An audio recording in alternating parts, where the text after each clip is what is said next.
नवनवीन व्हिडिओसाठी आपल्या चॅनलला सबस्क्राईब करून बेल आयकॉनला क्लिक करा. करायचं स्मरण. गुरुर्ब्रह्मा गुरुर्विष्णू गुरुर्देवो महेश्वरा सद्गुरु साक्षात परब्रह्म तस्मै श्री सद्गुरुवे नमः. जय जय रघुवीर समर्थ. जय जय रघुवीर समर्थ. श्रीमद दासबोध दशक 16वा तत्वान्वयाचा समास 10वा गुणभूत निरूपण नाम श्रीराम समर्थ. सुरुवात समर्थाने उत्तमाची केली. प्रार्थना दाखवली. गुरुर ब्रह्मा गुरुर विष्णू गुरुर्देवो महेश्वरा. तिघांना चालवणारा सद्गुरु साक्षात परब्रह्म तस्मै श्री सद्गुरुवे नमः. सुरुवात केली. जय जय रघुवीर समर्थ. श्रीमद दासबोध दशक 16वा दाखवलाय तत्वान्वयाचा आणि त्यातला समास 10वा दाखवलाय गुणभूत निरूपण नाम. दशक 16वा आणि समास 10वा म्हणजे आजचा समास आहे 160वा. 200 समासापैकी 160वा समास आलाय. गुण आणि भूत दाखवली. गुण आणि अवगुण समर्थ बोलले या दशकामध्ये या समासामध्ये दाखवले.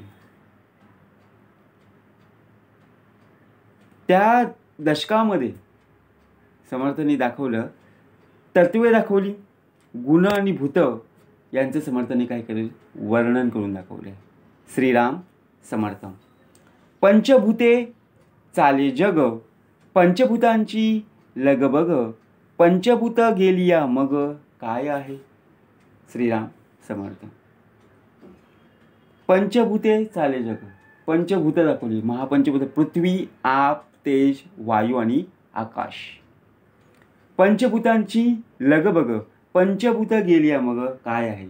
आता समर्थ बोलले पृथ्वी आप तेज वायू आणि आकाश हे जर नसते तर मनुष्य जन्माला आला असता का. आणि जर समजा आला असता तरी तो राहिला कुठे असता. आता आपण पृथ्वीवर आहोत. समर्थ बोलले पृथ्वी तर पहिलेच आहे पंचभूतांपैकी. पृथ्वी आप तेज वायू आकाश. आकाश म्हणजे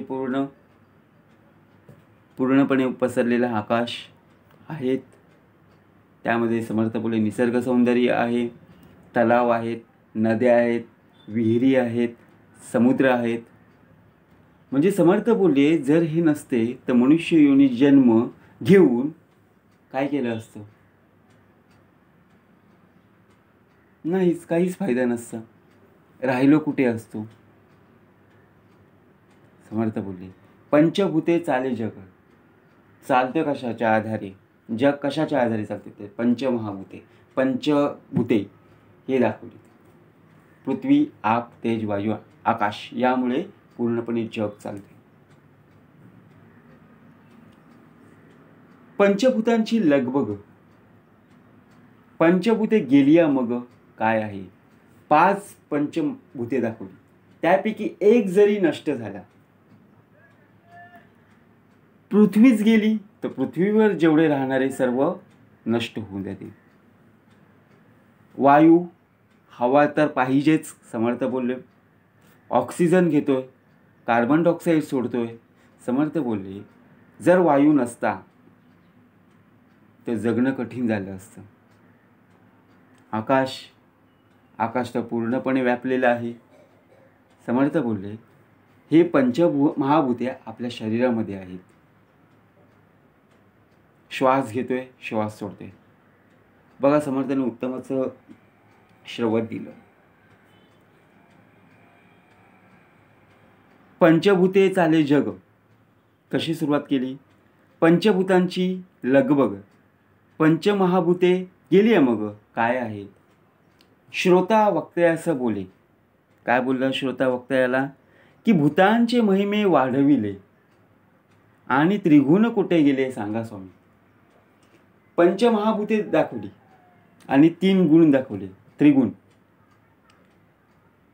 श्रोता वक्तयास बोलला काय की भूतांचे महिमे वाढवले आणि त्रिगुण कुठे गेले सांगा स्वामी. त्यातला अंतरात्मा काय दाखवलं तर 5वा भूत दाखवलंय. अंतरात्मा ती त्रिगुण दाखवलेत आणि अंतरात्मा 5वा दाखवले. ते 4था कोण आहे समर्थ बोलले.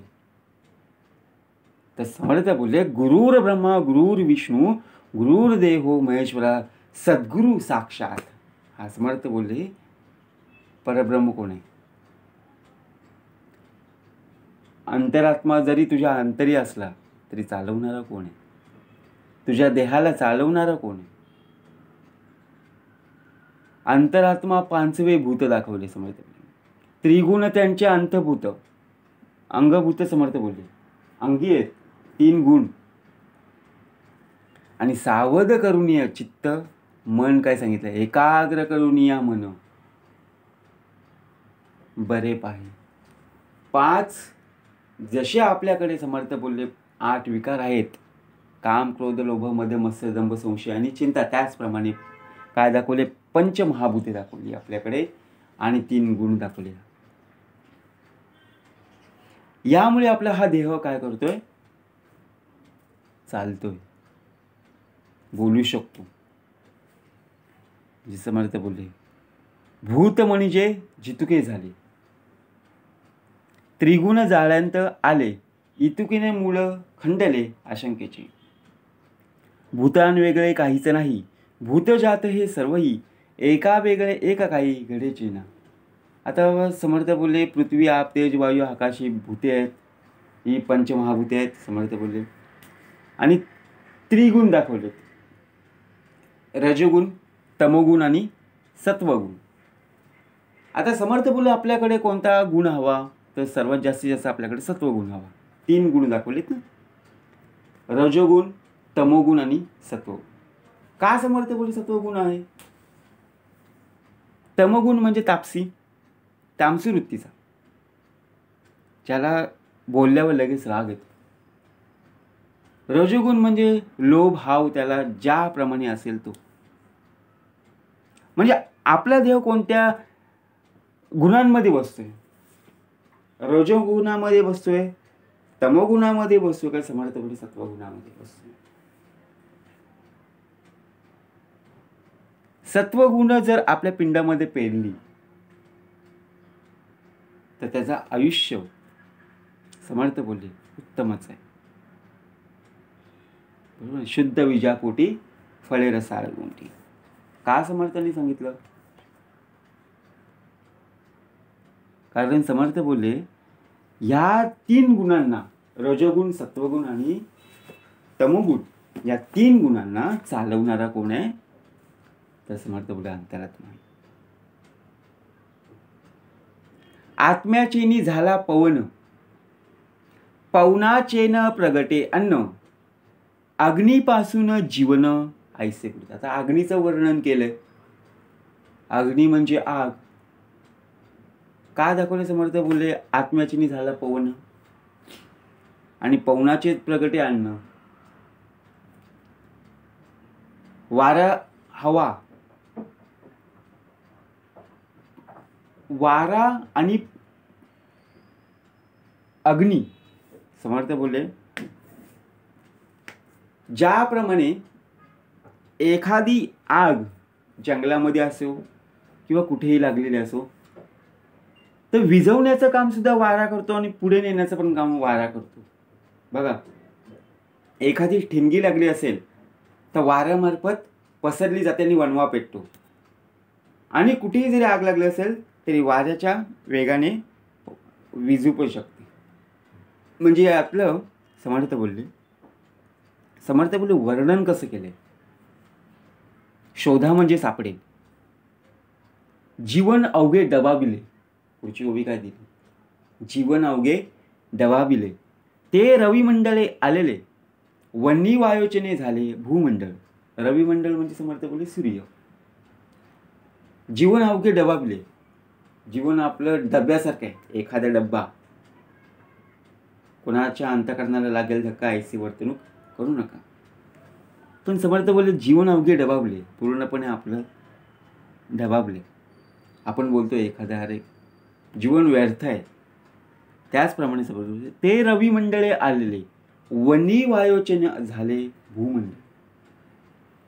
वनी वायो रवी नसता तरी होते उदंड शीतळता. ते शीतळेमध्ये उष्णता येणे नाही. आता समर्थ बोले जर सूर्यच नसता, रविमंडळ म्हणजे सूर्य, सूर्यच नसता तर भूमी तापली असती का? समर्थ बोले नाही. ज्याप्रमाणे ज्वाळा लागतात, समर्थ बोले किरणे ज्याप्रमाणे येतात त्याप्रमाणे पृथ्वी तापते. त्यामुळे काय होतं, घामाच्या धारा येतात. परंतु सूर्यच नाही आला तर भूमी थंडच राहील ना, शीतळता राहील. पण त्या शीतळतेमध्ये समर्थ बोले उष्णता आणणार कोण? सूर्य नाही, परंतु त्या शीतळतेमध्ये उष्णता आहे.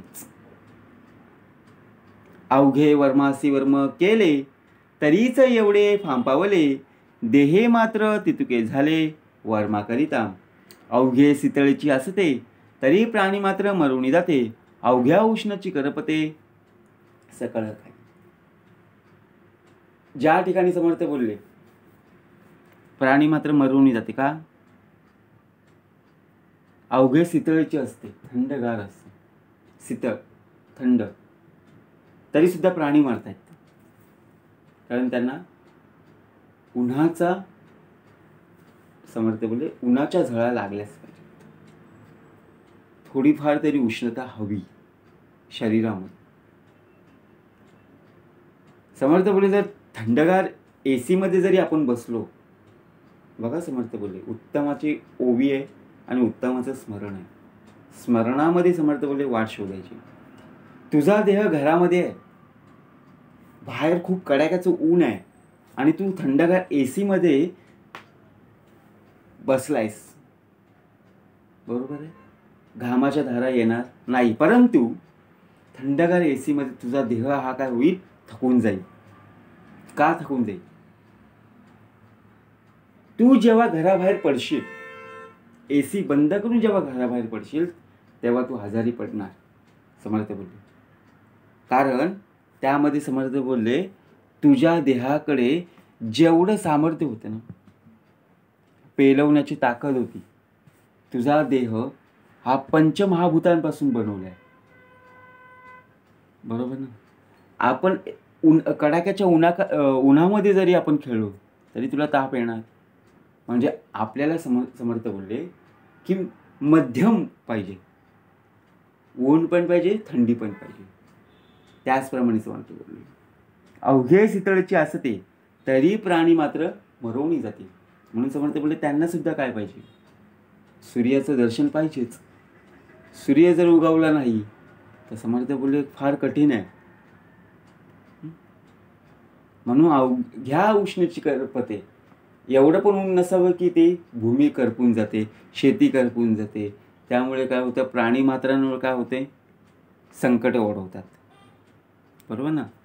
नद्या, तलाव, विहिरी कोरड्या पडतात, मग पाण्याची टंचाई भासते. म्हणून समर्थ बोले उष्ण कमीपणा. भूमंडळ आळून गोठले, बघा ते रविकिरणे वाळून गेले मग सहजची देव रचिले उपाय असे. आता ज्या ठिकाणी बर्फ आहे त्या ठिकाणी काय होतं, फ्रीजमध्ये जसं आपण बर्फ साचवतो बघा, पाणी टाकल्यावर बर्फ साठतो, त्याप्रमाणे बाहेरच्या देशामध्ये ज्या ठिकाणी बर्फवृष्टी आहे त्याप्रमाणे समर्थ बोलले जिथे रविकिरणे, सूर्याची किरणे होतात त्याप्रमाणे बर्फ वितळून जातो.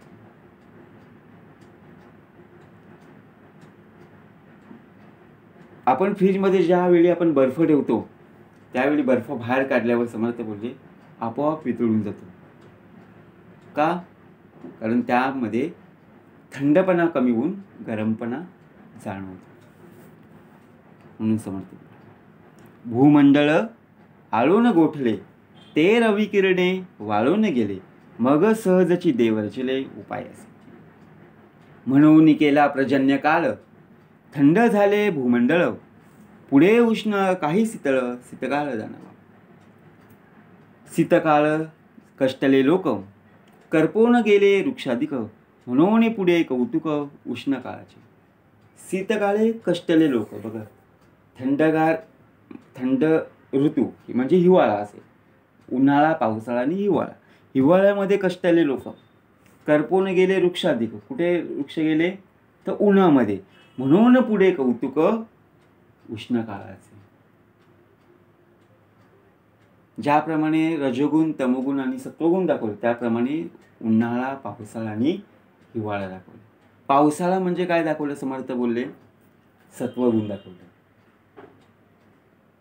हिवाळा जो दाखवलाय तो रजोगुण दाखवलाय आणि उन्हाळा जो दाखवलाय समर्थ बोलले तमोगुण दाखवलाय.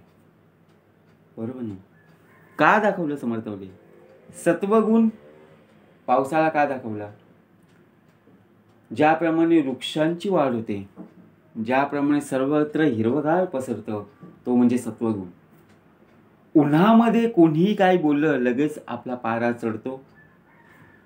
एखादी कोणी व्यक्ती आपल्याला काहीतरी बोलते त्यामुळे काय होतं, उन्हामधून आलेला प्रवास करून आलेला तो देह तापतो. म्हणून समर्थ बोलले तमोगुण. रजोगुण म्हणजे थंडगार हिवाळ्यामध्ये तो फक्त काय करतो, लोभी हाव या गोष्टी मार्फत करत असतो. म्हणून त्याला सांगितले रजकवरे प्रदा. त्याही मध्ये प्रातःकाळ काय दाखवली बघा, प्रातःकाळ दाखवली आणि समर्थ बोलले माध्यान्ह काळ दाखवली आणि सायंकाळ दाखवली. शीतकाळ दाखवलं, उष्णकाळ दाखवले. निर्माण दिवसामध्ये 24 तासांचा समर्थ बोलले काय असतो आपल्याकडे, एक दिवस असतो. त्या 24 तासांमध्ये समर्थ बोलले प्रातःकाळ, माध्यान्ह काळ, सकाळ, दुपार, संध्याकाळ आणि रात्र. ज्याप्रमाणे सकाळी आपण उठतो, सकाळपासून ते दुपार, दुपारपासून ते संध्याकाळ, संध्याकाळपासून ते रात्र आणि रात्रीपासून पुन्हा रात्री झोपल्यावर पुन्हा सकाळ उठते, त्याचप्रमाणे काय होते, एक दिवस पूर्ण होतो. सकाळी सूर्य उगवतो, सूर्याची कोवळी ऊन आहे, किरणे ज्यावेळी येतात त्यावेळी चांगलं वाटतं. दुपारच्या सत्रामध्ये काय होतं समर्थ बोलले, भूमंडल तापतं. संध्याकाळी काय होतं, शीतळ होतं, थंडगार होतो आणि संध्याकाळी काय होतं, पूर्णपणे अंधकार पसरतो, कारण सूर्य मावळलेला असतो. म्हणून समजतो आईसे एकामागे एक केले, विलेने नेमस्त लाविले, येणे करिता जगले प्राणी मात्र. असे एका मागून एक दिवस जातात, प्राणी मात्र जगतात, प्राणी मात्र मरतात. ज्याचा मरण त्यावेळी तो मरून जातो. नाना रसे रोग कठीण, म्हणून औषधी केल्या निर्माण, परंतु सृष्टीचे विवरण कळले पाहिजे. तर सृष्टीचे विवरण, सृष्टीचे वर्णन इतकं महत्त्वाचं समर्थ बोलले केलं आहे. का समर्थ बोलले सृष्टीचे वर्णन करावायचं आहे? कारण नाना रसे रोग कठीण. पूर्वीच्या काळी समर्थ बोलले दवाखाने नव्हते. बघा समर्थ बोलले डोंगरामध्ये, जंगलामध्ये इतके समर्थ बोलले औषधी वनस्पती आहे की त्याचा रस, त्याचा पाला हा तुमच्या रोगांवर काय करेल, इलाज करेल. कारण समर्थ बोलले बघा प्रत्येक गोष्टी समर्थ बोलले सामर्थ्य. साधा खोकला जरी आला तरी आपण तुळशीचा पान खाल्ला ते समर्थ बोलले खोकला जातो. कोरफड औषधी वनस्पती, म्हणजे समर्थ बोलले कडुलिंबाचा पाला औषधी आहे.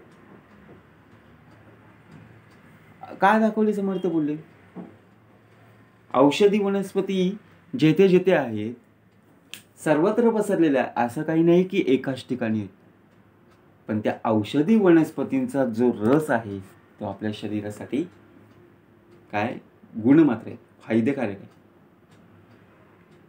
अडुळसा काय आहे समर्थ बोलले, उत्तम असं आहे ना. त्यांचं वर्णन कोण करेल. आपण बाहेर, आता पूर्वीच्या काळी दवाखाने नव्हते, आता दवाखाने निर्माण झाले. पूर्वी औषधे कशी मिळायची, कोणीतरी पाला चोलून लावायचा, पोट दुखायचं बंद, डोके दुखायचे बंद. पूर्वीच्या काळी एवढे रोग नव्हते. परंतु जसं काय होत गेलं, जनसंख्या वाढत गेली तसतसे काय झालं, रोग पसरत गेले. परंतु समर्थ बोलले 72 रोगांवर एकमात्र औषध म्हणजेच ते म्हणजे श्रवण. म्हणून स्मरणामागे विस्मरण. मागे पूर्वीच्या काळी आपले वाडवडी समर्थ बोलले बघा 1800 साल असो 1900 सालामध्ये उत्तमाचे समर्थ राहायचे. समर्थ बोलले जनजीवन पूर्णपणे उत्तमच होतं. वातावरण काय होतं? चांगलं होतं. कारण कौलारू घरं होती, बरोबर ना, मातीची घरं होती, कधी आजार नव्हते. आता स्लॅबची घरं झाली, इमारती आल्या, पायांना वात विकार यायला लागले, पायांना गोळे यायला लागले. पहिले लोक चालत चालत जायचे, कधी पायांना त्रास होत नव्हता. आता घरी बसून समर्थ बोलले पाठीला दुखणं, पायाला दुखणं. कम्प्युटरवर 24 तास काम करतोय म्हणजे काय? डोळ्यांना आजार आहेत ना, डोळे दुखणे, त्यावर इलाज काय? म्हणून समर्थ बोलले आपल्या शरीराला काय पाहिजे? एक प्रकारचा व्यायाम पाहिजे. म्हणून बोलले नाना रसे रोग कठीण म्हणून औषधे केले निर्माण, परंतु सृष्टीचे विवरण कळले पाहिजे. देह मूळ रक्त रेत त्या आपाची होती दात, ऐसीच भूमंडळी प्रचित नाना रत्नांची. आता रक्त, देहमूळ रक्त रेत कसं निर्माण केलंस? कुठली कंपनी आहे का? तर नाही. समर्थ रक्त कसं तयार होतं? समर्थ बोलले ज्याप्रमाणे तू खातोस त्या लाळेमधून का होते? रक्त तयार होतं. रक्त एखादी बघा, एखादं काहीतरी आपल्याला टोचलं किंवा एखादी सुई लागल्यावर आपल्याला लगेच रक्त येतं. ते थांबवण्यासाठी समर्थ बोलले काय? औषधी वनस्पती आहेत. परंतु आपण काय करतो? लगेच दवाखान्यामध्ये जातो, लगेच उपचार करून घेतो. हे आत्ताच्या काळामध्ये. पूर्वीच्या काळी असं नव्हतं, बरोबर. म्हणून समर्थ बोलले ना औषधी वनस्पती खूप महत्वाचं आहे. देहे मूळ रक्त रेत त्या आपाची होती दात, ऐसेसे भूमंडळी प्रचित नाना रत्नांची. सकळांसी मूळ जीवन बांधा, जीवन चाले सकळ धंदा, जीवने विन हरी गोविंदा प्राणी कैचे. जीवनाचेच मुक्ता फळ शुक्रासारिके सुढाळ, हिरे माणिक इंद्रनीळ ते जळे कचे. शुक्रासारिके बघा समर्थ, जीवनाचे मुक्ता फळ काय दाखवलंय? तर शुक्रासारखे सुढाळ, हिरे माणिक इंद्रनीळ. आपला देहच खूप महत्वाचा आहे. देहाचं आयुष्य जीवन खूप महत्वाचं आहे. जगणं हे महत्वाचं आहे. कसं जगतो हे महत्वाचं आहे. महिमा कोणाचा सांगावा, झाला कर्दमोची अघवा, वेगळं वेगळू निवडावा कोण्या प्रकारे. परंतु बोलिले काही एक, मनास कळावया विवेक, जनामध्ये तार्किक लोक समजती अवघे. अवघे समजले हे घडेना, शास्त्र शास्त्रांशी पडेना, अनुमाने निश्चय होईना काही एक. आपल्याला समजलं नाही समजलं, कोणीतरी सांगतोय, बरोबर ना. नाही समजलं तर सांगा. समर्थ बोलले कमीपणा आणू नका. नाही समजलं ना ते पुन्हा सांगतील. परंतु समर्थ बोलले अवघे समजले हे घडेना, शास्त्र शास्त्रांशी पडेना, अनुमान निश्चय होईना काही. आघाद गुण भगवंताचे शेष वर्णू न शकेवाचे, वेदविधी काय वकाचे देवे विना. आत्माराम सकळा पाळी, अवघे त्रैलोक्य सांभाळी, तया एके विन धुळी होय सर्वत्रांची. जेथे आत्माराम नाही तेथे उरवू न शके काही, त्रैलोकीचे प्राणी सर्वही प्रेत रूपे. काय समर्थ बोलले? जेथे आत्माराम नाही तेथे उरवू न शके काही, त्रैलोकीचे प्राणी सर्वही प्रेत रूपे. का सांगितलं? प्रेताची उपमा काय दिली? कारण तुझ्या देहामध्ये काय आहे? तर अंतरात्मा आहे, आत्माराम आहे. तो जर नसता तर तुझा देह बोलला असता. साधं बोट हलवणं सुद्धा मुश्किल झालं असतं. म्हणून समर्थ बोलले ना, जेथे आत्माराम नाही तेथे उरवू न शके काही, त्रैलोक्याचे प्राणी सर्वही प्रेतरूपी. सर्वत्र काय तुम्हाला दिसले असते? प्रेत दिसले असते. ज्याच्या अंतरी समर्थ बोलले अंतरात्मा आहे ना, तोपर्यंतच. इतरत्र पाहतो, इतरत्र ऐकतो, बोलू शकतो ना, चालू शकतो. म्हणजे समर्थ बोलले, स्मशानामध्ये एखादा देह नेला, त्या देहाकडे जर बारकाईने पाहिलं, त्या देहाचा अंतरात्मा निघून गेलेला आहे. देह स्मशानामध्ये आहे. म्हणून बोलले प्रेताची उपमा काय दिली? आपण रात्री झोपलेलो असतो, समर्थ बोलले बघा, श्वास उश्वास चालू असतो. रात्री झोपलेला देह सकाळी उठतो, पण त्या झोपलेल्यामध्ये समर्थ बोलले सकाळी उठवणारा कोण आहे? अंतरात्माच आहे. देह थकलेला आहे ना, अंतरात्मा कधी थकत नाहीये. पण समर्थ बोलले तुझे डोळे बंद आहेत. कोणाला वाटेल ज्याप्रमाणे आपला देह मरण पावलेला आहे त्याप्रमाणे वाटेल ना. परंतु समर्थ बोलले तुझ्या अंतरी काय आहे? श्वास उश्वास चालू आहे. तू तर घेत नाहीये, मग घेणारा कोण आहे? बरोबर ना. सकाळपासून ते रात्रीपर्यंत सकाळी तू जे काही केलंस, प्रवास केला, त्या प्रवासादरम्यान तुला ते रात्री छायाचित्र पूर्ण दिसत असतं. एखादा देह हसत असतो झोपेमध्ये, एखादा देह ओरडत असतो. ज्याप्रमाणे तो देह ज्याप्रमाणे सकाळपासून ते रात्री झोपेपर्यंत जशी कर्म करेल त्याप्रमाणे त्याला ते दिसत असतं. म्हणून समर्थ बोलले ना, जेथे आत्माराम नाही तेथे उरवू न शके काही, त्रैलोक्याचे प्राणी सर्वही प्रेतरूपी. आत्मा नसता येती मरणे, आत्म्याविना कैचे जिने, बरा विवेक समजणे अंतर्यामी. आत्मा नसता येती मरणे. आता आपण बोलतोय, माझ्या देहामधला जर आत्मा निघून गेला तर मी बोलू शकेन का? नाही बोलू शकणार. कितीही प्रयत्न करा, थोडंसं जरी आपलं नाक दाबलं ना तर आतून आवाज येतो की सोड म्हणून. का होतं? का तुझ्यातला अंतरात्मा काय आहे? जागा आहे ना. जोपर्यंत तुझा देह आहे ना तोपर्यंत आत्मा आहे. आत्मा निघून गेला तुझ्या देहाला कोणी विचारणार नाही. आणि विचारायचा जरी प्रयत्न केला तरी तुझा देह तरी त्याला उत्तर देणार नाही. म्हणून समर्थ बोलले आत्मा नसता येती मरणे, आत्म्याविना कैचे जिने. कसं जीवन आहे? आत्म्याविना होऊच शकत नाही. कितीही प्रयत्न जरी केला, कितीही संशोधन जरी केला तरी समर्थ बोलले त्याच्या अंतरी आत्मा आहे ना. जसं आपण गणपती बघा, गणपती आणल्याबरोबर मखर सजवलेला असतो, पूजा केल्यावर समर्थ बोलले त्याच्या अंतरी काय आहे? स्मरण आहे. बघा मूर्तीचं पूजन केल्यावर काय होतं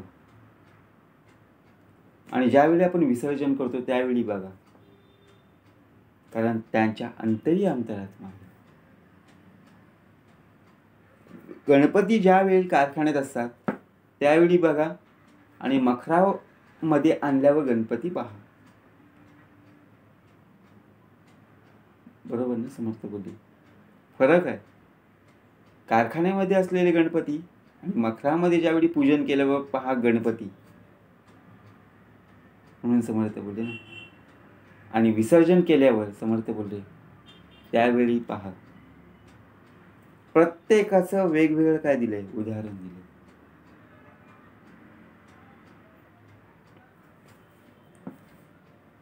समजणे जे विवेकाचे, तेही आत्म्याविना कैचे, कोणी एक जगदीशाचे भजन करावे. आता भजन, काही लोक भजन करतात, काही लोक पूजन करतात, काही लोक प्रवचन करतात. म्हणजे समर्थ बोलले ज्याच्या त्याच्या काय आहे? शिल्लकीचा भाग आहे.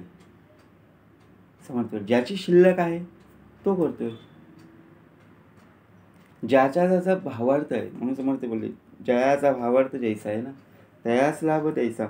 कोणाला भजनामध्ये आवड आहे, कोणाला कीर्तनामध्ये आहे, कोणाला प्रवचनामध्ये आहे. म्हणजे समर्थ बोलले कोणी त्याला रोखू शकत नाही. पण गोडी मात्र असायलाच हवी.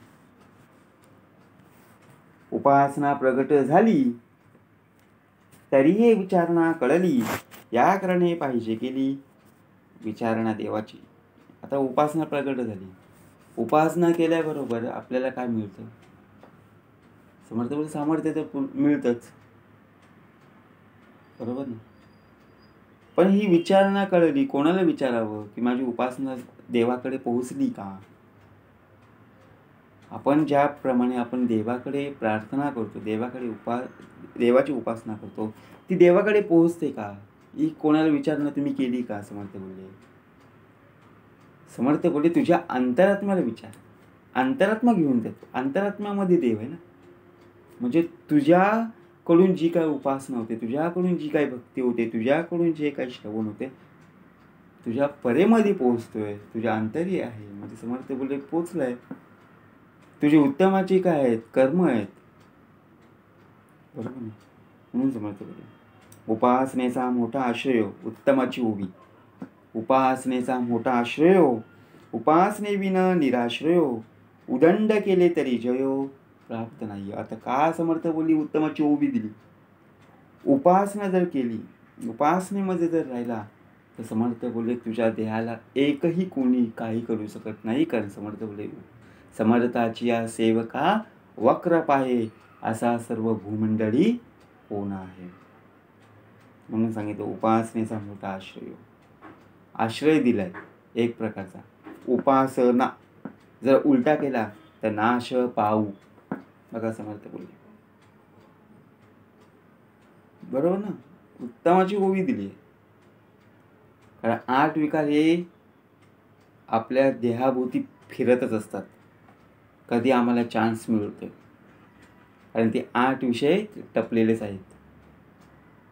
म्हणून समर्थ बोलले त्यांना ताब्यात घेणं, मनाला ताब्यात घेणं या आपल्या हाती आहे. म्हणून समर्थांनी श्रीमानाचे श्लोक आपल्याला दिले 205. परंतु समर्थ बोलले मुळाक्षरामध्ये बघा श्री आणि ओम दाखवले का? अ ते ज्ञ दाखवले, पण स्र आणि ओम दाखवलं का? स्र नाही दाखवलं, ओम नाही दाखवलं. म्हणून श्रीची भूमिका समर्थ बोलली ना,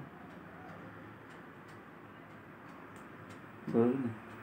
बाकी आपण अ ते ज्ञपर्यंत बाराखडी म्हणतो. म्हणून समर्थ बोलले उपासनेचा मोठा आश्रय, उपासने विना निराश्रयो.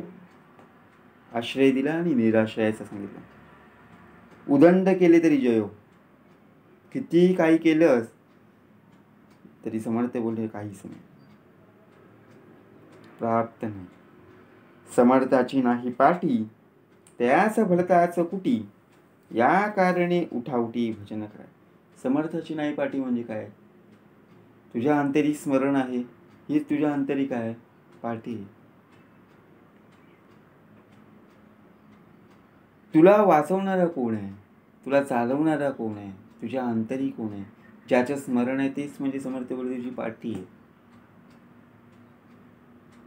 त्यास भलत्याच कुटी. श्रीराम समर्थ जय जय रोगी समर्थ ही पाठी, बरोबर ना.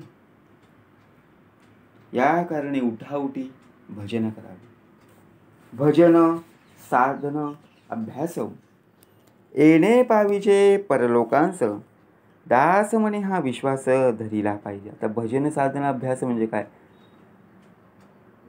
ज्याप्रमाणे आपण उपासनेला बसतो, भजनाला बसतो, कीर्तनाला बसतो, प्रवचन करायला बसतो, त्याचप्रमाणे समर्थ बोलले त्या जेथे जेथे आपला देह आहे तेथे काय केलं पाहिजे? त्याचा अभ्यास केला पाहिजे. ज्याप्रमाणे आपण शाळेत जातो, शाळेमध्ये वर्गपाठ होतो ना, शाळेमध्ये शिकवतात, सर शिकवतात, टीचर शिकवतात. म्हणजे समर्थ बोलले शाळेमध्ये असणारा अभ्यास हा वर्गपाठाचा अभ्यास आहे, बरोबर ना. परंतु आपल्याला गृहपाठ पण देतात. का देतात? समर्थ बोलले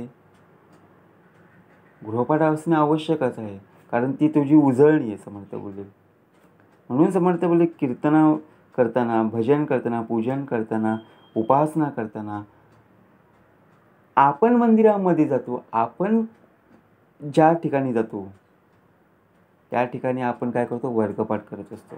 परंतु घरी आल्यावर उपासना भक्ती हे काय केली पाहिजे, घरोघरी केली पाहिजे. ते आपले गृहपाठ.